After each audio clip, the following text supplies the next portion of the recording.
Hi, my name is Sharon Acoff-Sledge, and I want to look at systems in education, but I specifically want to look at how teaching styles affect student performance.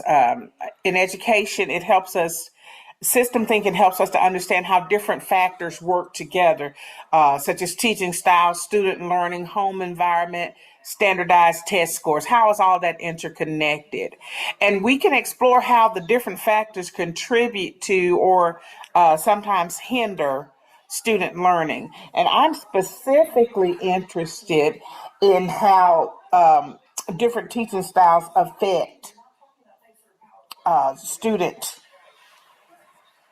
standardized test scores, because in our school we're looking at that specifically because we had a slight drop in math test scores. So now we are tasked to make sure that our students are performing at their highest level.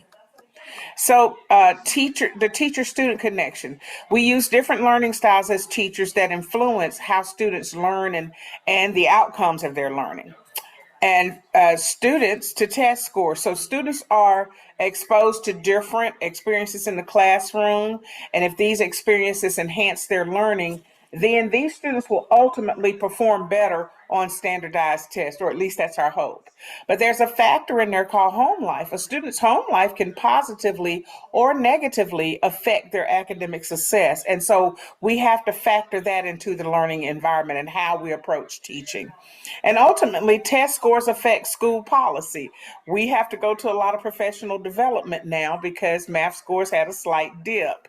So the solution is to pull us out of the classroom more, which some of us as teachers disagree with.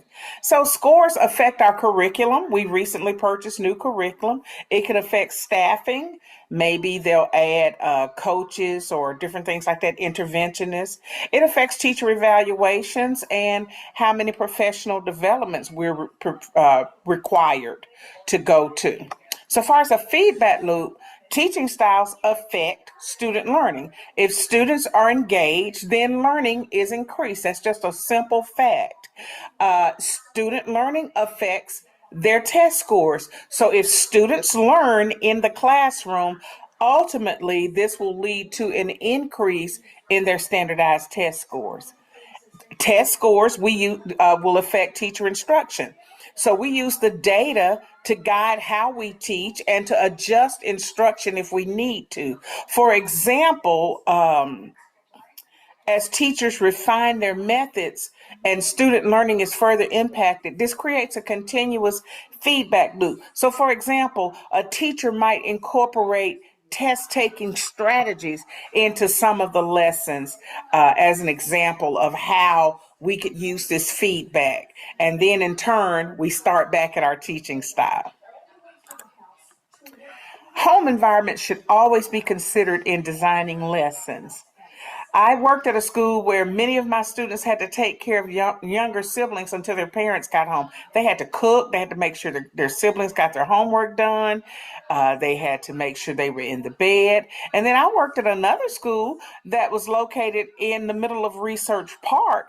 80% of my kids were bused to school. Some of them spent at least 2 hours a day on the bus, and some spent 4 hours a day on the bus, depending on where they lived. So I had to eliminate the homework model because it was not practical in either of those environments. So I had to design my lessons where there was less of me talking and more student activity in the classroom so that they could get things done.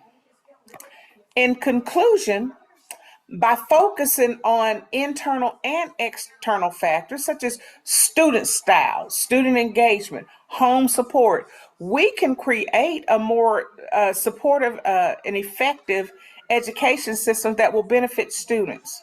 We can't change home situations, but in the situation I had, I adjusted my style of teaching to fit that. And by analyzing each part of this connective system, we can foster deeper learning and ultimately improve student success.